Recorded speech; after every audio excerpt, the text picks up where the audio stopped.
Hello everyone. So today we are back with yet another and most important video for STL C++. Today we are going to start with associative containers. So just to give a brief overview what associative containers are. Basically till now we have seen the sequence containers like list vectors wherein you can access an element using a iterator position or a index number, but associative containers can do it using a key value pair, right? So if you want to access any element you have to use the key to get the value. You have different type of containers here like map, unordered map, set, unordered set, multi-set. So we are going to see all of them one by one. In this video we are going to start with map. So this is maps and sets are mostly used like the most used STL containers because of their immense number of functionalities. You can use it in any kind of hashing questions that we will see at the end of the series. So let's get started. So till now I think you guys are a little familiar with how these containers are declared. So in the similar way, map is declared like this. So you just give map and these two are the data types. So first one is the key data type and second one is the value data type. So for example, if you want to have a string comma int pair, right? So you will give it like this: string comma int. Okay, and then you'll have the name of the map. In my case I have given MP. So this is the basic declaration. For header files, if you're following this series from the start, you already know what headers to add. You can just add hashtag include map, or for me I usually add bit slash stdc c++.h that contains all the STL functionality, so it comes in pretty easy because I don't need to add separate libraries for each of the things that I am using. So if you're not following the series from the start, I'll recommend to follow it from the start because a lot of things that I'll be talking about here are explained deeply in the previous videos. So let's just get started. Here first I'll tell you the functions that are there and then we'll go and actually code it. So yeah, the first and basic operation is how you will add something in the map, right? So there are two ways to add in the map. First way is, if you are, suppose this MP is your map, right? So you can just do MP array. Suppose I am having a equal to 1, so I am just following the character integer thing. So what it will do is it will add pair a comma 1 in the map. And for example, if suppose a is already present, suppose my map already had an entry of a comma 2, what it'll do is it will overwrite this entry. Okay, so this square brackets are used to access the elements. This is used to insert, and even if you want to get something, right, so I can do something like that: int x is equal to mp of a. So my x will hold a value of 1. So the square brackets come in pretty handy for adding and accessing the element in the map. You can also use a function which is insert. So here what will you do is mp dot insert. Now see that this is a pair, right? So you can just do a make pair operation, make pair, and you can add a comma 1. Okay, and even if you're not using make pair, you can just simply do mp dot insert and a comma 1. So this will add this pair, but I will advise you to use the square brackets because it causes less confusion and comes in pretty easy, right? So maps are not very difficult to understand and use, but its utility comes in pretty handy when you're using this. Let's get move into the different. So this one is done. Now access. Access, I already told you that you can access it using the square brackets.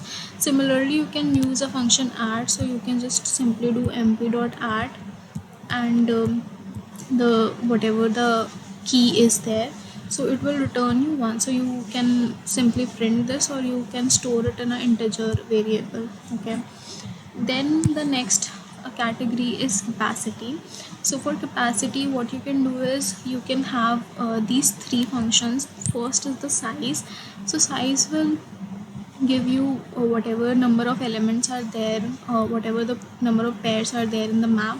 Then empty is a boolean function, it will return you true or false. Then max size will tell you what the maximum size of this map is. So you can do it in different, you can use it in different operations. For example, if you want to know whether your map is empty or not, you can just simply use this boolean variable, right? So these functions, if you're following the series from the start, these functions are quite similar with the vectors and other containers that we have seen. It's just the way that they are used might differ.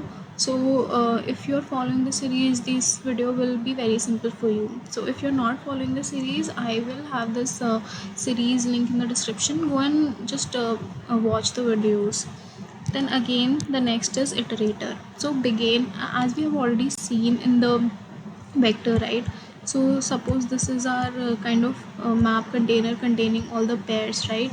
So begin will give you the position of the first element, and end will give you some imaginary position of the last element. So what you can do is you can have a loop from the begin till end. This we will see when we will actually write the code to traverse and print the vector element. So don't worry if you're not getting it right now, but just like you cannot have the map traverse by a constant I from 0 to size, because the positions, you have to use the iterator. So begin will give you the first and end will give you the hypothetical after the end. So you can run from begin to end and print all the elements. So for this R begin and R end, what if you want to have the reverse order, right? So what you can do is you reverse R end is some, R begin is here and R end is somewhere here. So if you run from R begin to R end, this will print your map elements in the reverse order. So depending on the question or depending on the operation that you need to perform, you can use these things. So we will see both the traversal in our hands-on video. If this video becomes too long, I'll try to post another video where we will see all these functions in action.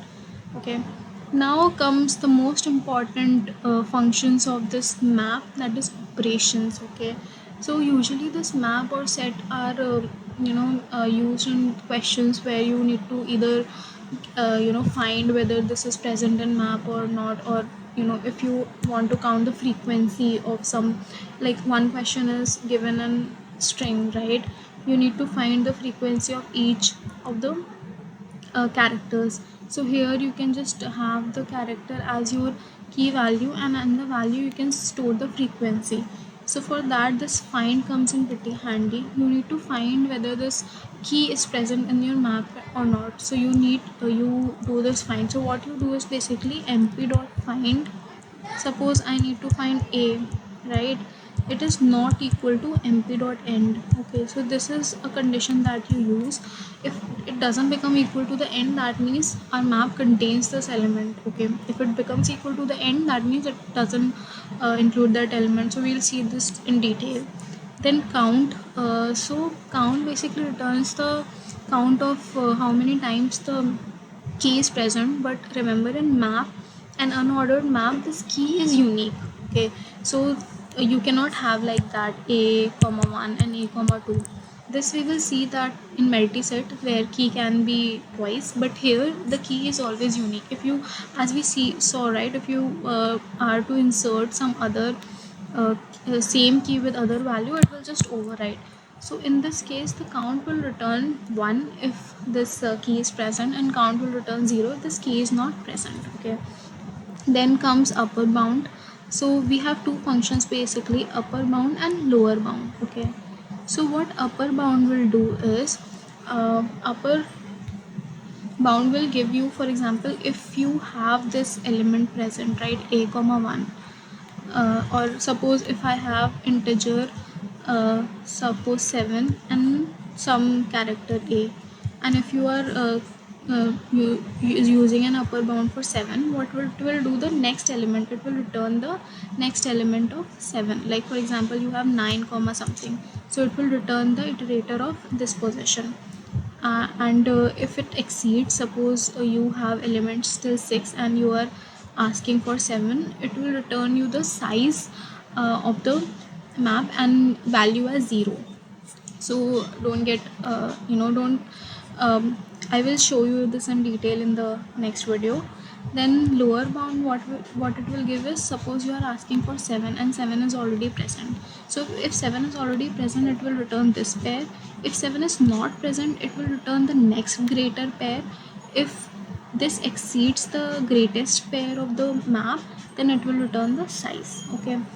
Then equal range will give you the range of the elements that it is present in. So in this case, the key is unique, so it will just return the first element where that key is found. So we'll see all these in details. I am just giving an overview here, not to make this video very long. The other functions are swap, so you can simply swap two maps. The only condition is that this should be same, the key value should be same, the number of elements can differ, and then equal to, so you can just populate one map and assign the other map to the first. Like for example, I have, suppose, the map as m2, right? So here I can give as m2 is equal to mp. So what it will do is, it will copy the mp map to m2. So this was just the overview. You just need to have two conditions and two things in mind when it comes to map. That first condition is, it stores in the key value format. Second condition is that the elements are always sorted form. Like for example, if you have key as number, right? So if you are entering 1 comma suppose 2, and then you are entering 2 comma 3, and then you are entering suppose 5 comma 6, and then you are entering 4 comma 7.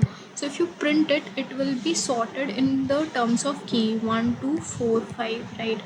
So this doesn't happen in case of unordered map, that we'll see in the unordered map video. But this is one condition that you should remember. Rest everything, how we use these functions, we'll see it. We'll also take a couple of questions how this map comes in pretty handy. So if you have any doubts, if you didn't understand anything, just wait for the next video. Even if you have those doubts, you can comment down below. I'll try to cater to your doubts.